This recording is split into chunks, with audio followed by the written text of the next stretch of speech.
Сегодня 22 июня, это день памяти и скорби. Я хочу рассказать вам короткий обзор о том периоде в Якутии. Так вот, вообще, если брать шире, то начало 20 века – это сплошной кошмар и мясо для всех якутян, да и всей России в целом. Но раз мы о Великой Отечественной, расскажу об этом.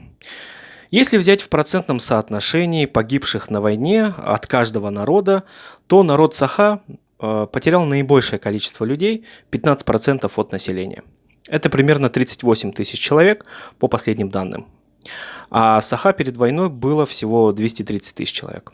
И это не хвастовство, не преуменьшение вклада всех других народов. Нет, я лишь хочу показать масштаб трагедии в рамках моего этноса. В тылу, и вот тут у нас дома в Якутии погибло еще столько же, и даже, возможно, больше. Если взять всех якутян, из примерно 400 тысяч погибло на фронте и в тылу примерно до 100 тысяч человек. То есть буквально каждый четвертый человек. Представьте, какой это был ужас. Это было огромное горе. И есть огромное горе. Безусловно, все беды вызваны нацистской Германией, Третьим Рейхом, но я не могу не отметить и то, что множество смертей в самой Якутии было вызвано неумелым руководством. Эти факты не очень любят вспоминать, а говорить вслух и вовсе боятся. Но этот день памяти, верно? Так вот, перед Великой Отечественной войной, которая, как известно, началась в 1941 году, за 2-3 года до него был период большого террора, когда тоталитарная система во главе со Сталиным начала проводить массовые зачистки.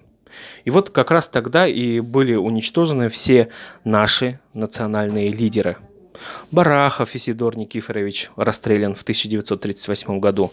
Степан Максимович Рожаков арестован в 1939 и расстрелян в 1942 году. Максим Кирович Амосов расстрелян в 1938 году. Платон Алексеевич Аюнский забит до смерти в 1939 году.